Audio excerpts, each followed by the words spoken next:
If you recently received a 0% joint rating from the VA, I want you to picture flipping a coin. Okay. Like literally imagine taking a quarter out of your pocket right now and just flipping it into the air. Yeah. If it lands on heads, well, the VA got your rating right. Right. But if it lands on tails, the government actually owes you money. Which is wild. It is. And, those are your actual statistical odds. It's not just some, angry forum post. They're drawn directly from the government's own internal investigators. Yeah, the Office of Inspector General. Exactly. They recently audited a sample of 0% ratings for joint conditions, and their conclusion was, frankly, it was staggering. Absolutely. They estimate that 32,000 out of 64,000 recent decisions on 0% joint conditions were decided flat out wrong. Just completely wrong. Right. Not debatable, not, lost in some medical gray area, just decided completely against the VA's own explicit rules. And this blind spot has left at least $45 million underpaid to veterans. So this isn't just a headline. It's a reality sitting in thousands of files right now. Right now. Yeah. Hello, everyone, and welcome to Veteran Briefing. Today, we're diving into exactly what the VA got wrong, the bizarre administrative chaos that's causing it, and how you can actually check your own file today to claim what belongs to you. Yeah, and the sheer scale of this issue is it's what makes it so critical to unpack. Absolutely. Because when we talk about 0% ratings, we're looking at a massive cross-section of the veteran population. Right. Just to put the numbers in perspective, there are currently 3.3 million 0% musculoskeletal ratings in the system. Wow, 3.3 million. Yeah, so we're talking about service-connected joints and spines, knees, shoulders, lower backs, ankles, hips. And the harsh reality of a 0% rating is that it pays exactly $0 a month.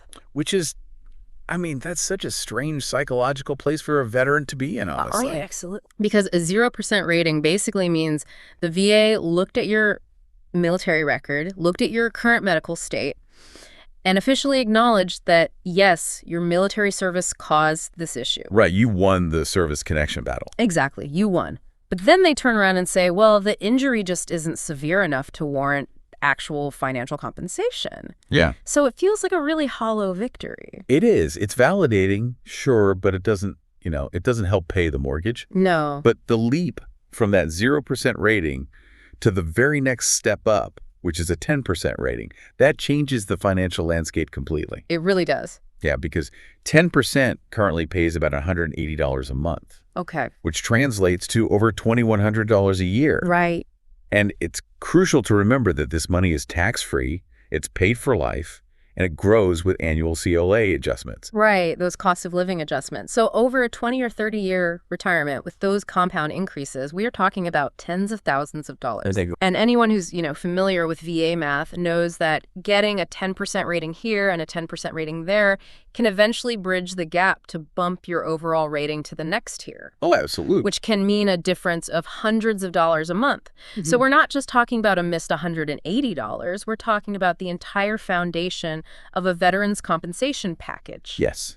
And that structural importance is exactly why the OIG launched this investigation in the first place. Okay. The core of this entire $45 million mistake revolves around something called the painful motion rule. The painful motion rule. Right. And the tragic irony of this massive systemic failure is that the rule governing it is incredibly simple. It is literally one sentence long. Wait, really? I have a hard time believing anything in the VA rulebook is one sentence long. I know. I was assuming there's some complex, multi-tiered legal standard they have to meet to prove this pain or something. You would definitely think so, given the massive error rate. But the rule simply states, if a service-connected joint is painful, you get the minimum compensable rate, which is typically 10%, even with full range of motion. Oh. That is it. So if I'm understanding the mechanism here, the VA is acknowledging that pain itself is a disabling factor. Yes. Like if a veteran's knee bends perfectly to the required degree on the examiner's table, but it causes them agonizing pain to actually achieve that bend, the VA considers that functionally disabled. Precisely. Because for a really long time, there was this institutional bias toward mechanical limitation. Okay. The old way of thinking was that a joint had to be physically locked up or an X-ray had to show severe bone-on-bone arthritis to warrant compensation. Right, like something broken on a scan. Exactly. Yeah. But the medical reality and eventually the legal reality caught up. Neurological guarding, like the way your body flinches and limits your mobility because of pain. Yeah. That limits your functional ability to work and live just as much as a mechanical block. A knee that bends perfectly but causes you to wince and limp, I mean, that is not a healthy knee. Which brings up the obvious question of proof, right? Because pain is invisible. Right. If the x-ray is clear but the veteran says it hurts, I imagine the claims processors were just defaulting to 0% because they felt they didn't have objective, hard medical imagery to back up a 10% rating. And that was a super common defense. But a federal veterans court completely dismantled that argument back in 2015. Oh, wow. Yeah, the court made a major ruling specifically addressing how pain is proven in these exact cases. They ruled that subjective evidence is sufficient on its own to trigger that compensable rating. Subjective evidence just meaning the veteran's own testimony. Yes. Credible lay evidence. Okay. The court essentially said, we treat human beings, not just x-rays. Right. If the veteran provides testimony about the pain they experience walking up their stairs at home, that is evidence. Yep. If a spouse writes a statement about watching their husband or wife physically struggle to stand up from the dinner table, that is evidence. Buddy statements from friends who see you guarding that joint, evidence. I see. The objective medical scan does not have to show catastrophic joint failure for a veteran's subjective experience of daily pain to be considered legally valid and compensable. Okay, this is where the math stops making sense to me. Yeah. We have a rule that is a single sentence long. We have the mechanism of pain clearly acknowledged. And we have a federal court ruling from over a decade ago that definitively says a veteran's own words are enough to prove it. Right. This feels like taking an open book test where the only answer you need is highlighted in bright yellow on page 1. It really does. Yet 32,000 out of 64,000 claims were graded as failures. If the law has been settled for a decade, this has to be a breakdown at the processor level, right? I think so. Like, the frontline raters must just be blowing through these files to meet their daily quotas and ignoring the evidence? Well, that's the logical assumption. And it's exactly what the Office of Inspector General wanted to figure out when they went inside the building to conduct their audit. Okay. They didn't just run a spreadsheet. They conducted in-depth interviews with 51 claims processors and the headquarters staff that oversee them. Wow. And what they uncovered wasn't just frontline laziness. It was a staggering level of institutional chaos. The deciders couldn't define the evidence because they were being trained incorrectly. Wait, how incorrectly? Like, are we talking about minor misunderstandings of the medical terminology, or? No, we are talking about fundamental contradictions. Yeah. When the OIG asked these processors to provide examples of subjective evidence of pain, many simply couldn't do it. Yikes. But it gets worse. Some processors firmly believed that if a veteran's pain was only mentioned in the medical history section of an exam, Yeah. meaning the part where the veteran is speaking directly to the doctor and describing their symptoms, they thought that only warranted a 0% rating. But that completely violates the 2015 federal court ruling. The court explicitly said the veteran's own words count. The medical history section is exactly where a veteran's own words are documented. It is the exact opposite of the law. But before we place all the blame on the processors, we have to look at the environment they're operating in. Okay. The OIG went up the chain of command to the VA's compensation service offices, basically headquarters, and they asked the policy leaders a very simple binary question. Does pain alone warrant a rating? Please tell me headquarters at least knew their own one-sentence rule. They gave 3 completely different answers. You're kidding. No. The procedures office, the people who write the steps for the processors, they said that pain needs motion to be compensable. Oh. The training office, the people teaching the processors, said that pain alone is enough, but then they hedged and stopped giving a definitive answer when pressed on it. Unbelievable. And the quality office, the people grading the processors' work for accuracy, they said no motion is required, but felt pain and motion should go together. I'm trying to wrap my head around this. You have a federal agency where the department writing the rules, the department teaching the rules, and the department grading the adherence to the rules are actively in disagreement with one another. Yeah. You have claims being graded by an institution that is arguing with itself. No wonder the processors are lost. It is a bureaucratic black hole. And the structural failure bleeds right into the actual tools the processors use every day. What do you mean? Well, the OIG found that both the VA's written manual and their digital software are fundamentally broken.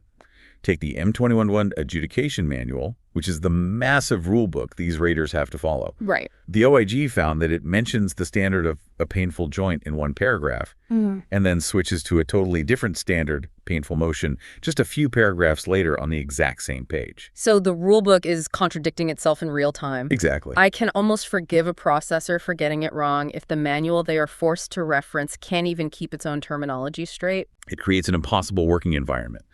But the most frustrating discovery in the OIG report is the digital failure. Oh, boy. Yeah. The VA uses a rating software called the Evaluation Builder. Yeah. This software is designed with dynamic checkbox layouts that change depending on which specific joint is being evaluated. Okay, because different joints have different range of motion metrics in the federal regulations, I assume. Right. In theory, yes. A knee moves differently than a shoulder. Yeah. But in practice, the developers simply forgot to include this subjective pain checkboxes on certain screens. Wait, what? Yeah.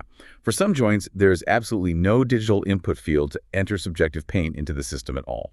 I have to stop you there. Are you telling me that a $45 million shortfall, money that rightfully belongs to disabled veterans, rests largely on a software UI glitch? Pretty much. Just because a developer built an intentionally confusing system with dynamic screens and literally forgot a checkbox? The report indicates that the software design is a massive contributing factor.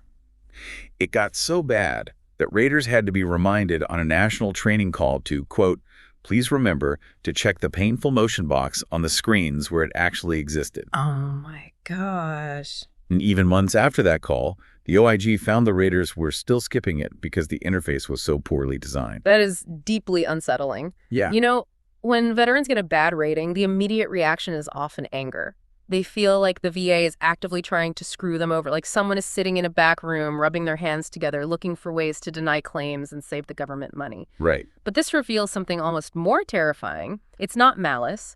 It is pure, unfiltered administrative sloppiness. It really is. And honestly, realizing that your livelihood, your compensation, is trapped inside a broken machine with bad software and contradicting managers, I mean, that is infinitely more frustrating than facing a human enemy. It completely strips away your agency. If you're finding these discussions helpful, please subscribe to Veteran Briefing so you never miss important updates and practical information for veterans and their families. And, to really understand the human cost of this broken machine, the OIG report highlighted a specific case study. Okay, let's hear it. This wasn't an abstract number. This was a real veteran who filed a claim for an increase on his service-connected left knee.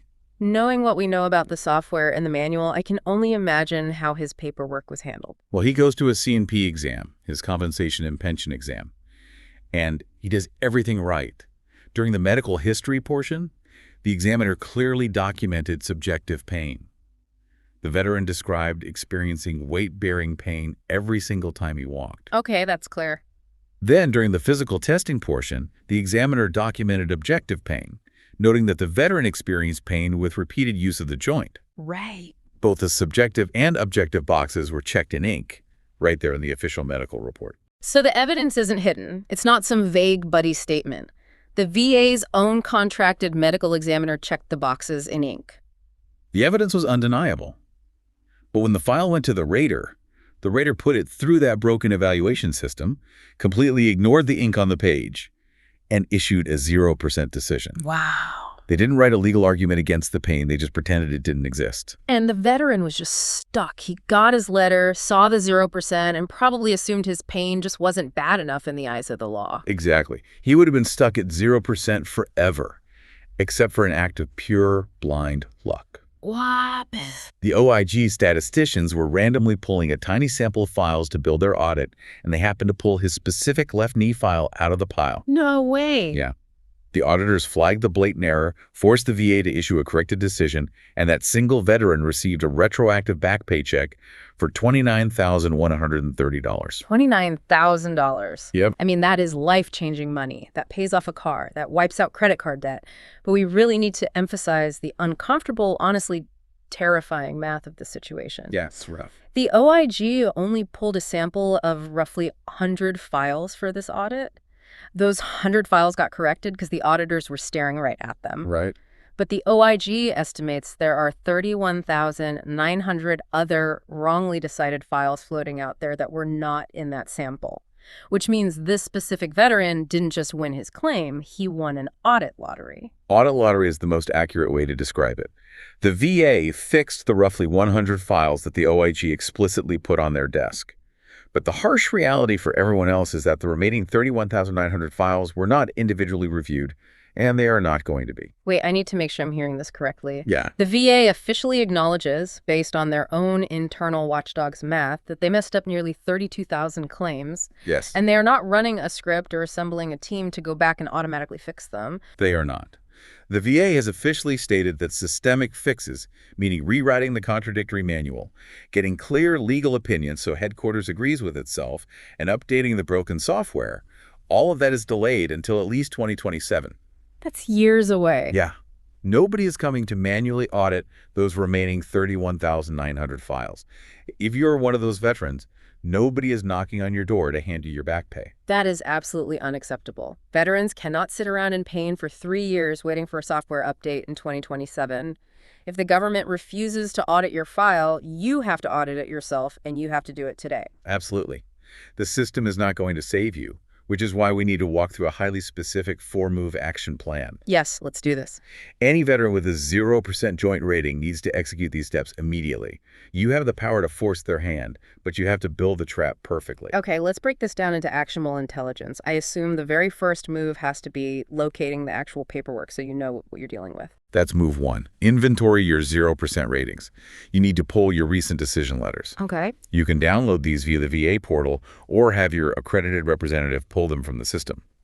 Make a comprehensive list of every musculoskeletal condition you have that is rated at 0%. Knees, back, neck, shoulders, all of that. Exactly. Read the rationale section of those letters very closely.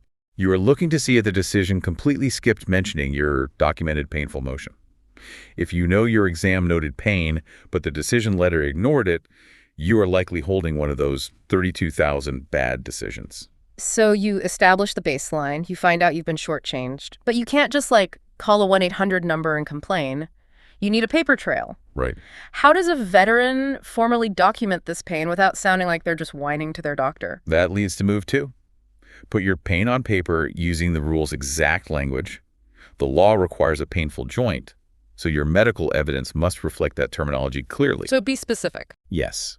Use the secure messaging system to contact your VA providers. Do not write a novel. Write a clear, targeted sentence like, "My service-connected left knee is painful with walking and navigating stairs." Keep it simple. Date it. Hit send. That permanently embeds your subjective evidence into your official medical record. Smart. Next, gather spouse or buddy statements. Have them detail exactly how they see you struggling. The guarding when you walk, the wincing when you stand, the difficulty playing with your kids. Remember the 2015 court ruling. Your words, and the words of those who observe your daily life, carry actual legal weight. That is such a vital shift in perspective. You aren't just suffering, you are building a legal case file every time you document that suffering. Exactly. Which brings us to the actual C&P exam, where I imagine military culture really hurts a veteran's chances. Oh, it completely destroys their chances. Yeah. And that is move 3. At the C&P exam, do not play tough. Because the military literally conditions you for 20 years to suck it up. Pain is weakness leaving the body. You're trained to push through the pain, and suddenly you're in a cold clinic room being evaluated, and your instinct is to just show the examiner how tough you are. It's a deeply ingrained psychological reflex, and it works entirely against you here. When the examiner asks you to move your joint, if it hurts, you must say it hurts, at the exact physical degree the pain begins. Don't push through it. Do not push through the agonizing pain just to show the doctor you can still touch your toes. Do not casually say, "Oh, I'm fine, doc. It's just a little stiff," when your knee is actually throbbing. Yeah. Playing tough in that examination room is literally donating $180 a month back to the U.S. Treasury. Wow. The examiner's only job is to document where the functional limitation of pain begins. Have communicated honestly, or it just doesn't exist on paper. That might be the hardest move for a lot of veterans to execute, overcoming their own pride, but it is unequivocally the most important. Okay, you have the letters, you've documented the pain, you've survived the exam honestly. What is the final move? Move 4 is to file the right paper and force the issue. If you have a 0% rating and you've gathered this new evidence of painful motion, you must take formal action. This usually means filing a claim for increase, filing a supplemental claim with your new evidence, or requesting a higher-level review if your recent decision clearly ignored the pain documented in your file. You probably want to work with a rep on that. Yes, work with your accredited representative to choose the right lane. But here is the absolute most crucial part of Move 4. In your legal argument, you must cite this specific OIG report by name. You want them to drop the actual audit report number right into their claim? Yes. Cite VA report 25-02645-131. Okay. Make the government's own internal confession part of your legal argument. It signals to the rater and, more importantly, to the senior reviewer that you know exactly what the one-sentence rule is, you know about the systemic software failure, and you know they owe you a compensable rating. That is a masterclass in bureaucratic self-defense. I mean, we have covered a massive amount of ground today, unpacking a systemic failure that is actively impacting thousands of lives. Let's distill this down to the 3 most important takeaways from our deep dive today. Okay, first, the government has formally confessed to at least $45 million in underpaid benefits due to entirely wrong 0% joint ratings. Oh, huge. Second, the rule governing this compensation is shockingly simple. Documented pain in a service-connected joint warrants a compensable rating, even if you have absolutely perfect range of motion. Right. And third, while the VA fixed the tiny sample of files they pulled for the audit, they are not automatically reviewing the rest of the system. Veterans are entirely on their own to fix this, until systemic changes arrive in 2027 at the earliest. Which brings us to the one practical, immediate action we want you to take today. Go pull your recent VA decision letters. Look at every single 0% joint rating you have and scrutinize the wording to see if your pain was documented in the medical exam but completely ignored by the rater. If it was, the $45 million mistake is sitting in your lap and it's time to file. It really comes down to relentless self-advocacy. The system is too fragmented to catch its own mistakes, especially when the manual itself is contradictory and the software is hiding the check boxes. You have to be the ultimate authority on your own file. It makes you step back and wonder, though. If a single one-sentence rule about a painful knee can cause a $45 million blind spot simply because of bad software and confused headquarters staff, what exactly happens when we start looking at these staggeringly complex, multi-paragraph regulations governing traumatic brain injuries or toxic exposure? It's terrifying to think about. If the machine breaks on a single sentence, the hidden errors in those complex claims must be astronomical. It brings us right back to that coin flip we talked about at the start. For years, this bureaucratic machine has been tossing a quarter into the air with your financial livelihood on the line. But what this OIG report ultimately proves is that you don't have to passively accept those odds. By aggressively auditing your own file, documenting your pain in their exact language, and citing the government's own findings against them, you can reach out, take that coin out of the air, and put it right back in your own pocket where it belongs. Absolutely. Thank you for watching Veteran Briefing. Take care, stay informed, and we'll see you in the next episode.